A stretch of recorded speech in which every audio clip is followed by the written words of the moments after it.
We tend to think that the truest story we know is our own stories. Is that really the fact? Memory is a strange country. What is recorded or erased there, and the confusing timeline is a problem. We also remember collectively. We hear stories and record them, then we tend to think they are our own memories. We construct personal narratives and choose the details that go with the context. I will be talking to you about my story with poetry now. I have to go back to my childhood, and there I have some fragments that I can share with you. I don't know if I have ever decided to become a poet. It was not a decision, but it was like a fate. It happened because I was born into a house with poetry. My father, Yashin, was a poet.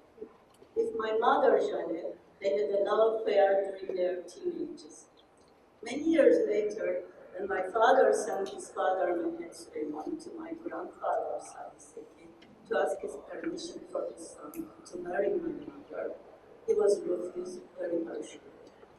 As a rich landowner in Kasteliotissa village, my grandfather Saliseki did not want to marry his daughter to a poor poet who seemed to have a bohemian life. Soon after this, my father's father, Mehmet Suleiman, passed away. They said that his pride was hurt so badly that this caused his death. This story becomes a little complicated later. My father starts living with his stepmother, who had an unmarried sister called Neshe, sharing the same house. Gossips began about the two. They agreed to have a temporary marriage. My mother is devastated. She even attempts to kill herself. Then my father gets divorced and they get married without the consent of my grandfather. Yashin was pregnant at the time. She gave birth to my brother Mehmet, who is 1 year older than me and who is also a boy. When I came to this world, my grandfather reconciled with my parents and we started living in Kasteliotissa in the same house with my grandparents. My father had a bookshop in Nicosia. I remember he was driving me to Nicosia, where I was attending a kindergarten. He liked to read poems from his memory. He was reciting his own poems and poems from Turkish poets while driving. His bookshop was a meeting place for artists and intellectuals. We were traveling to Istanbul, where my grandmother lived, and I met some famous Turkish poets there. Poets from Turkey were also visiting our house. I'm talking about a very early childhood period here, because in 1963 I was born. This was the year I told my first poem. I did not write it because I did not know how to write. As an anti-capitalist, it was shameful for me, but my first poem was about Coca-Cola. My inspiration came from a billboard in the entrance of Nicosia. The image in my mind is a man holding a Coke in one hand, a sandwich on the other. Since the Coke was zoomed, I had thought the man was a dwarf. The poem was like this. I wish I could eat you like a sandwich, munch munch, drink you like a Coke, slop slop. Oh, how nice that would be. Oh, how nice. Then there was tragic blood Christmas events. I remember the day all the villagers gathered in our house. Everybody was terrified. We did not have much food. When I wanted to go upstairs to pick my dolls, I saw men with guns in their hands. My father and grandfather had gone to the bookshop, and they did not come back since it was dangerous. Men were taken from the roads, and they had disappeared. The bones of some of them are newly found. One older man and a young man from the family, my mother and grandmother, got in my grandfather's car to go to the clinic. They were stopped on the road by paramilitary forces. The two men were arrested. My mother and grandmother were taken to the hospital nearby. The baby had nothing to wear because the luggage with the baby clothes was in the car. The two men from the family returned. But we did not see the car again. My mother was never the same after this. She fell into depression. One night, we escaped from the village and never returned back to our house.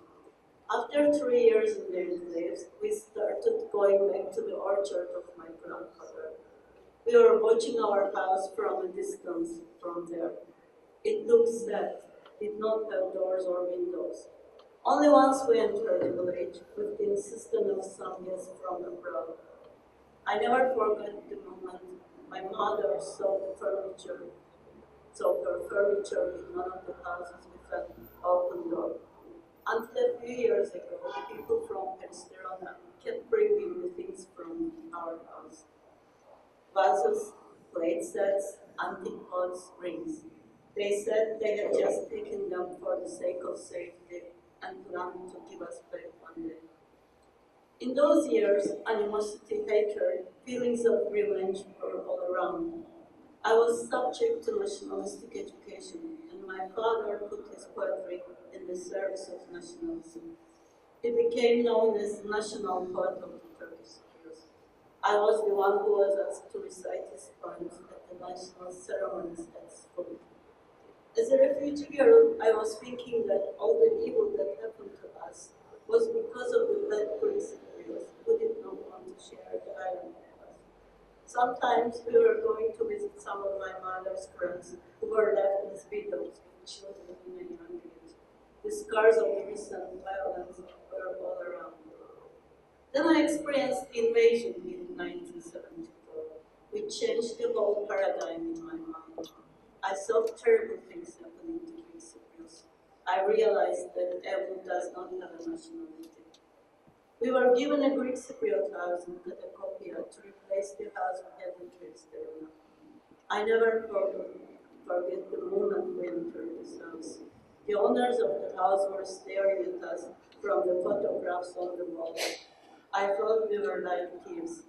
What I experienced was a big shock. The idea in my mind that we were the victims and Greek Cypriots were the perpetrators had changed. Then I realized that the other side of the island was not accessible anymore. Kasteliotissa was now a village further than the stars. My beautiful island had become a place of crimes and illusions. I started writing poems about the war in Cyprus. I also wrote about the pain of the Greek Cypriots. I realized that nationalism destroyed our country. This was the rejection of my father's nationalistic poetry. 2 years after the invasion, I went to study in Ankara. My poems were discovered by a prestigious literary magazine. Publishers asked me for a book. As a university student, I had 2 books published in Turkey. I remember my father telling me, I think you should write children's books. It's too smart to a woman to write children's books. With my brother, we wrote an article together for the magazine Symposium in Turkey. This article is accepted as a manifesto of our generation. In this article, we criticized many poets before us and the type of the poetry they had written. But most of the criticism went to the nationalistic poetry of our father. He was furious with us. He wrote an article to respond to us in his column in Olay magazine, saying, some young chicks are attacking everyone, hiding behind their famous surname because they want to be visible. I think in time he approached the same line with us. As my brother once said, we are such a generation that we have become fathers of our fathers. For me, opposing to my father was very important to form my own identity as a poet and a woman. My life was quite difficult because of my political stuff and opposition to the authorities. My guess in life is freedom. I never accepted individual sex. I never looked no to anything. I did not believe or go with the flow for the sake of it. In 1997, I came to live in the southern part of the island because I did not want to obey this unwritten law that If you are a Turkish Cypriot, you have to live in the northern half of the island and forget the rest of your country. For me, it was an act of freedom. When your father oppresses you and devoids you freedom, you can escape from home. When your husband does this, you can have a divorce. What if another man, a state, denies you freedom to see a part of your country? Then you cross their border. I did this in a time of zero communication policy with the other side. For many years, I traveled from one side of my city to the other, changing three airplanes, crossing the longest 50 meters in the world. I want to end my talk with a poem I wrote for my father, which became a song recently. Shadow. Time erases. Memory is a ship drifting away. Earthquake, hurricanes, and storms, little girls can overcome all. The streets are a home too. Strangers might be better than brothers. The heart speaks truest. When fathers live, children can see their own shoulders. You who could never forgive, even crimes we did not commit. I didn't obey the book of fate you wrote for me. I chose my own soul. As a sapling you bent me. How much you have harmed my branches. Still I fear one day you will die. Your small, broken and shattered girl grows up and fathers get older.